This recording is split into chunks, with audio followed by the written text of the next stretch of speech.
اللهم لك الحمد كما أنت أهله فصل على محمد كما أنت أهله وافعل بنا ما أنت أهله إنك أهل التقوى وأهل المغفرة. رب لك الحمد كما ينبغي لجلال وجهك وعظيم سلطانك اللهم لا أحصي ثناء عليك وأنت كما أثنيت على نفسك. ناظرین کرام السلام علیکم. اللہ جل شانہ امن والہ نے دنیا اور آخرت کی مکمل کامیابی اپنے پورے کے پورے دین میں رکھی ہے. یہ دین کس کو کہتے ہیں؟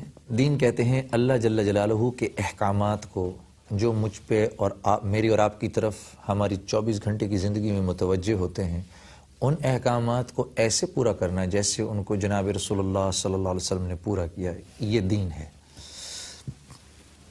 ازل سے لے کر اب تک، حضرت آدم علیہ السلام سے لے کر اب تک 1,24,000 انبیاء علیہ السلام اس دنیا میں آئے اور سب نے آ کر ایک یہی سبق سکھایا کہ یہ دنیا کی زندگی وقتی ہے، یہ ایک گزرگاہ کی طرح ہے اور اس کو ہم ایسے گزاریں جیسے اللہ جل شانہ چاہتے ہیں. تو اس دنیا کے بعد جب ہم دوسری دنیا میں جائیں گے تو پھر اللہ جل شانہ ہمارے لیے وہ سب کچھ کریں گے جو ہماری مرضی کے مطابق ہوگا، جیسے ہم چاہیں گے. اور اگر اس دنیا کے اندر ہم نے اپنی مرضی سے زندگی گزاری، رب چاہی کو قربان کر دیا من چاہی کے اوپر، اپنی خواہشات اور اپنے نفس کے تابع ہو کر چلے، تو اس دنیا سے چلے جانے کے بعد ایک ہمیشہ ہمیشہ ہمیشہ کی خسران اور بربادی کی زندگی ہے جو میرا آپ کا مقدر ہوگی، اللہ نہ کرے. تو اس دنیا میں اور آپ اپنی چلانے نہیں آئے، اللہ جل شانہ کی مان کر زندگی گزارنے کے لیے آئے ہیں.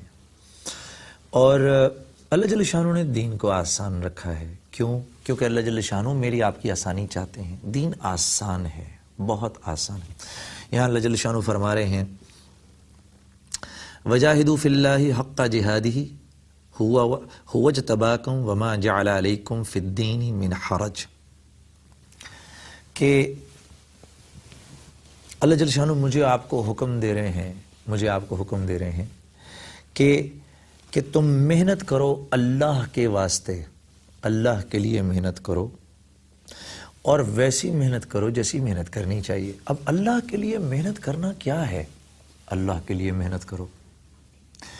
وہ اللہ کے لیے محنت سے مراد اللہ کے دین کو سیکھو، ان احکامات پر اپنے آپ کو لانے کی کوشش کرو، نفس کو رب چاہی پر راضی کرو. نفس کو یہ سمجھاؤ بیٹھ کے کہ دیکھ میں نے اس دنیا میں ہمیشہ نہیں رہنا. اپنے نفس کو پرانی امتوں کے قصے سناؤ، ان کو بتاؤ دیکھو پچھلی امتیں کیسے انہوں نے اللہ کی نافرمانی کی اور وہ کیسے برباد کر دیے گئے. ان کو بتاؤ یہاں اس دنیا کی ہر چیز وقتی ہے، ہر چیز وقتی ہے.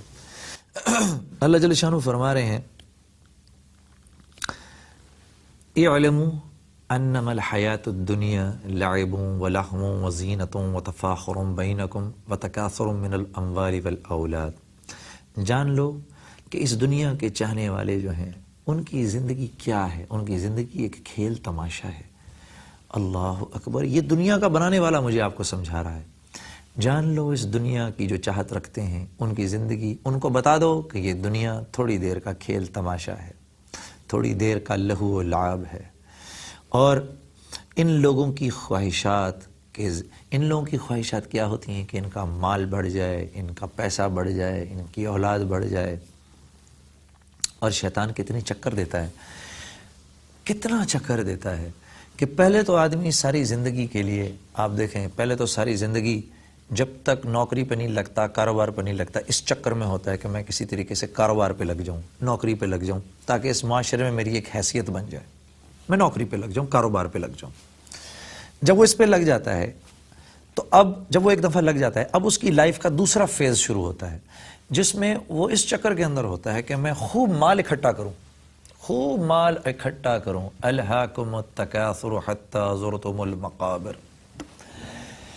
اللہ جل شانہ فرما رہے ہیں تم دولت کے چکروں میں، اس دنیا کے چکروں میں لگے تمہیں پتہ ہی نہیں چلا، ایک دم سے تم ایک دن قبر کے اندر چلے گئے. تو یہ دوسرا فیز آتا ہے انسان کے اوپر جب وہ مال کماتا ہے، دنیا کماتا ہے، یا دولت کماتا ہے، یا کوئی حکومتی بڑا منصب کمانے کے چکروں میں لگا ہوا ہوتا ہے۔ اچھا جب یہ بھی مل جاتا ہے، اب شیطان اس کو تیسرا چکر دیتا ہے۔ وہ کیا دیتا ہے؟ اپنی اولاد کے لیے کچھ چھوڑ کر جاؤ، بہت سارا مال چھوڑ کر جاؤ۔ میرا ایک دوست ہے،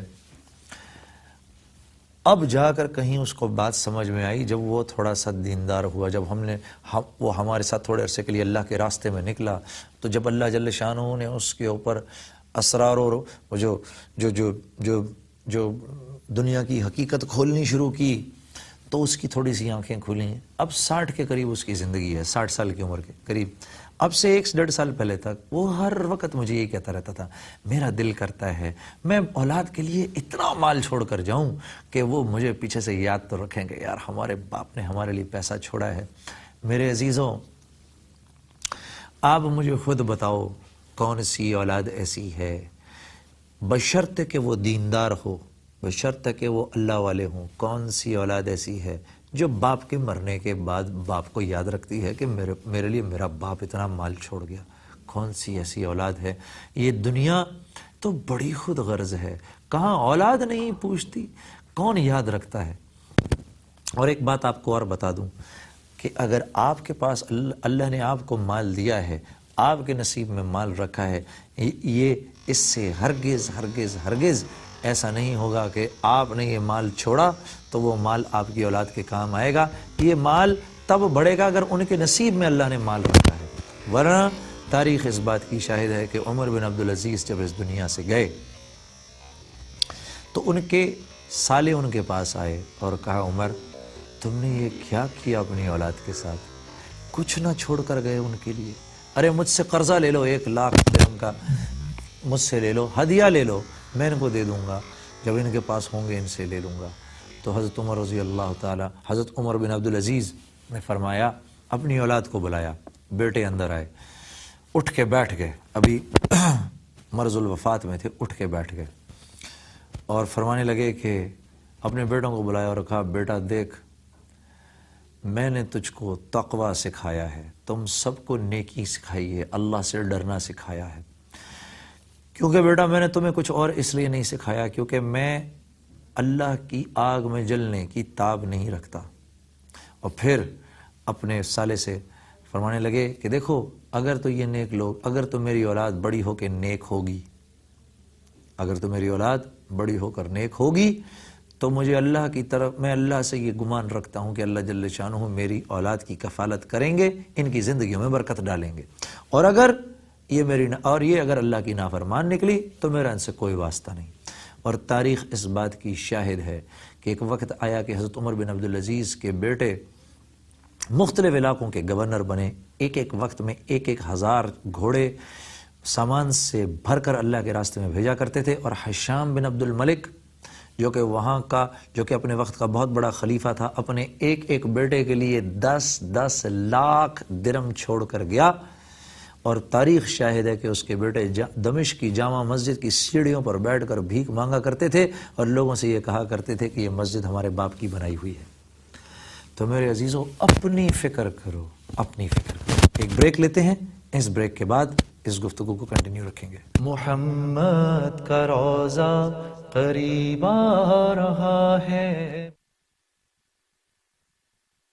محمد کا روزہ قریب آ رہا ہے۔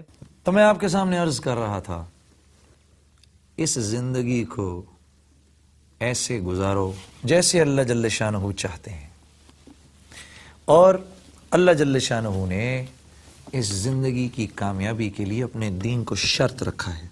تو اللہ جل شانہ نے میری آپ کی کامیابی اپنے احکامات میں رکھی ہے۔ اللہ کا ایک حکم ٹوٹے، سمجھو بہت بڑی ناکامی کی طرف میں اور تم چل پڑے۔ ایک حکم جڑے، چاہے دنیا کا لاس ہوتا ہوا نظر آئے، اس بات کا یقین کر لو کہ میں اور تم ایک بہت بڑی کامیابی کی طرف چل پڑے۔ یہی صحیح یقین ہے، ایمان اسی کو کہتے ہیں۔ حضرت عیسیٰ علیہ السلام فرماتے ہیں کہ اگر تمہارے دل میں اتنا ایمان آ جائے جتنا کہ رائی کا دانہ ہے تو تم پانیوں پر چلنا شروع کر دو۔ اسی کا یہی سارا امتحان ہے میرا آپ کا اس دنیا میں آنے کا، کہ یہاں سے صحیح یقین ہم کتنا لے کر جاتے ہیں کہ اللہ ہی کرنے والے ہیں۔ بھئی جب اس بات کا یقین ہو جائے گا کہ جو کچھ جہاں جہاں سے ہوتا ہوا نظر آ رہا ہے یہ وہاں سے نہیں ہو رہا، کرنے والی ذات اللہ کی ہے، تو پھر اللہ کے حکموں پر آنا آسان ہو جائے گا۔ پھر جب میرے کان میں حی علی الصلاۃ، حی علی الصلاۃ، حی علی الفلاح، حی علی الفلاح کی آواز پڑے گی تو اپنی دکان اور اپنا آفس اور اپنی تجارت اور اپنا کاروبار چھوڑ کر مسجد کی طرف جانا میرے لیے آسان ہو جائے گا، کیونکہ مجھے پتا ہے، مجھے اس بات کا یقین ہے کہ یہ میرا کاروبار اور یہ میری دکان اور یہ میری تجارت مجھ کو پالنے میں اللہ کے امر کی 100% محتاج ہے، کرنے والی ذات اللہ کی ہے۔ دیکھیں میں مثال دوں آپ کو، جیسے ہم ایک